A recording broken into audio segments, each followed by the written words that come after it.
Falaremos da diferença entre corrente contínua e corrente alternada.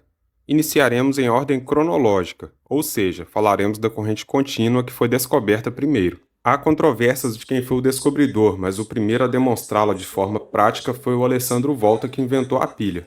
A aparência da pilha era assim. A pilha original consistia em literalmente uma pilha de discos de cobre e zinco, e no meio desses metais tinham discos de papelão ou tecido umedecidos em uma solução ácida. No experimento foi usado ácido sulfúrico. A explicação para o fluxo de corrente elétrica é que na presença do eletrólito, que é o ácido, os elétrons se movem do zinco para o cobre, que é o metal mais estável, formando uma célula galvânica. E com isso ocorre a corrosão galvânica, corroendo o zinco a nível molecular. Por isso não era possível recarregar pilhas normais, o zinco perdia suas propriedades elétricas ao longo do tempo. Na época, acreditava-se que o fluxo de corrente elétrica partia do polo positivo para o negativo. Mas como vimos na primeira aula, os elétrons, que são os portadores de carga, têm carga negativa, ou seja, o fluxo de corrente elétrica real parte do negativo para o positivo.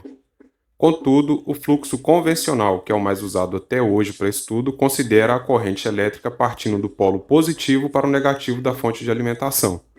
Então, vamos usar ele para os nossos estudos. A tensão e o fluxo de corrente elétrica das pilhas e baterias é linear.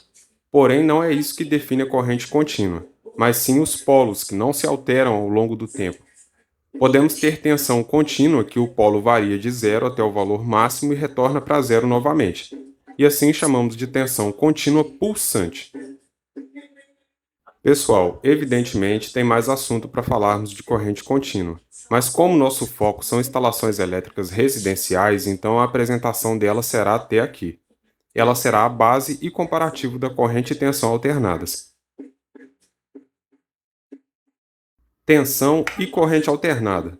Michael Faraday, que é outro cientista muito importante, descobriu um fenômeno elétrico. Ele percebeu que ao aproximar um ímã de um condutor, uma espiral de cobre, por exemplo, surgiu uma corrente elétrica nas extremidades desse condutor. Mas observou que se não houvesse movimento entre o ímã e o condutor, o ponteiro do galvanômetro, que é um medidor de corrente elétrica de baixa intensidade, voltava para zero. E quando afastava o ímã, o ponteiro do galvanômetro ficava negativo e depois voltava a zero novamente.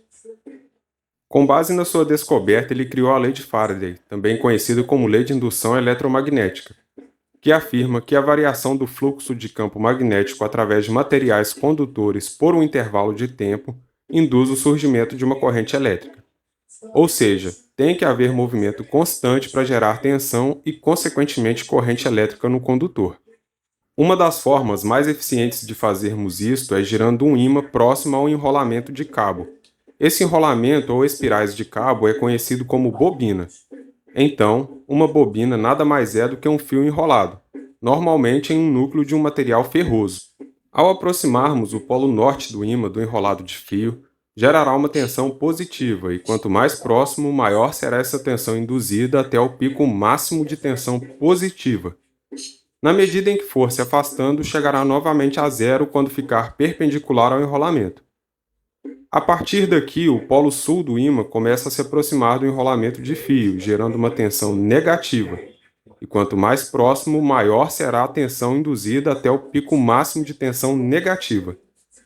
Na medida em que for se afastando, chegará novamente a zero. Pronto, pessoal, acabamos de criar o princípio básico de um gerador de corrente alternada. Perceberam que demos uma volta completa no ímã, partindo do zero, indo ao pico máximo positivo, voltando a zero, indo ao pico máximo negativo e voltando a zero novamente? Isso é uma onda senoidal completa, conhecida como Hertz. No Brasil, a tensão alternada chega em nossas tomadas a 60 Hz por segundo. Ou seja, os ímãs, ou melhor, os eletroímãs giram 60 vezes por segundo nas usinas. Muito rápido, né? Porém, nessa situação acabamos de ver a criação de apenas uma fase, que é o nome dado ao cabo eletricamente carregado que alterna seu polo entre positivo e negativo. No nosso país, a distribuição de energia é trifásica, que deixa o sistema mais eficiente. Com apenas um giro do ímã, carregamos 3 fases simultaneamente. Para isso acontecer, basta acrescentarmos mais 2 enrolamentos de cabos no nosso gerador. Notem que os enrolamentos, ou seja, as bobinas, estão igualmente distantes umas das outras, ou seja, são defasadas a um ângulo de 120 graus. Com isso, apesar de serem criadas ao mesmo tempo, elas estão em momentos diferentes. Contudo, considerando que estão equilibradas, a soma vetorial delas é sempre zero. Calma, eu não vou encher você de cálculos complexos e maçantes, você vai entender. Por exemplo, nesse momento específico, a bobina de baixo, representada pela onda senoidal amarela, está no pico máximo positivo, enquanto a preta e a marrom estão na metade do ciclo negativo. Ou seja, duas metades negativas mais uma inteira positiva é igual a zero. Em qualquer outro momento, a soma sempre será zero. Observem esse outro momento. A onda amarela, que ainda está no polo positivo, está igualmente distante de zero, assim como a preta, que está no polo negativo. E a onda marrom está zerada. Novamente, a soma das três será zero de novo. Bom, já sabemos que um dos fios de cada bobina será a fase e o outro ligaremos no mesmo ponto, que é o condutor de valor zerado, que será a soma vetorial das fases, como acabamos de ver. É daí que surge o princípio de criação do nêutron, usado em nossas casas. Mas o nêutron não vem das usinas, por uma questão de economia. Ele é criado no transformador que fica nos postes das ruas. Mas o princípio de criação dele é o mesmo. Inclusive, podemos criar um nêutron em casa, claro, se o atendimento da residência for trifásico. Para fazer isso, basta ligarmos três fases em um disjuntor tripolar e da saída do disjuntor no borne do bocal de três lâmpadas, e depois interligar os três bornes que sobraram. Ao acionarmos o disjuntor, as três lâmpadas irão acender e o cabo azul assume a função de nêutron. Pessoal, evidentemente não precisa fazer isso em casa. O intuito de mostrar isso é didático, apenas para reforçar a ideia do surgimento do nêutron. Já entendemos basicamente como são criadas as fases e o nêutron. Não quero ver ninguém chamando a fase de positivo e o nêutron de negativo depois dessa aula. Você viu que a fase alterna entre positivo e negativo 60 vezes por segundo no nosso país. E o nêutron tem o valor zerado porque é a soma vetorial das três fases. Você acabou de ver a criação de tensão alternada, que é a força que movimenta os elétrons. Mas a corrente, que é o fluxo ordenado de elétrons que aprendemos na aula anterior, segue o mesmo movimento da tensão. Se a tensão está positiva, os elétrons são atraídos. Se a tensão está negativa, os elétrons são repelidos, ficando nesse movimento de vai e volta 60 vezes por segundo. Como a tensão, que é medida em volts, interage entre esses cabos? A tensão entre uma fase e outra é maior do que a tensão entre uma fase e o nêutron. É raiz de 3 vezes maior. Isso acontece justamente pela diferença angular de 120 graus entre as fases. Pessoal, para eu explicar como surge essa raiz de 3, eu teria que usar até o seno do ângulo. Como complicar não é o intuito do curso, então gravem apenas essa informação de que entre fases é raiz de 3 vezes maior do que entre fase e nêutron.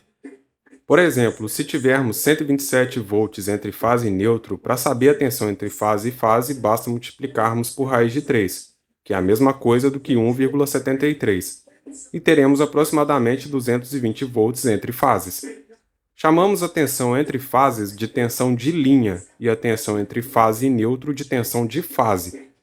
Então, a tensão de fase é 127 volts e a tensão de linha é 220 volts. No Brasil, somos atendidos em algumas regiões, como por exemplo o Sudeste, justamente assim, 127 volts fase e nêutron e 220 entre fases. Mas em outros lugares, como por exemplo Goiânia, o atendimento é 220 fase e nêutron e 380 entre as fases. Se você quiser, você pode até tirar a prova, multiplicar 220 vezes raiz de 3 e você vai ter 380 volts entre fases. Afinal de contas, isso faz diferença em quê? Para entender isso, não deixe de ver a próxima aula. Lá eu mostrarei como essas grandezas elétricas interagem uma com a outra. Fiquem com o comparativo entre as correntes.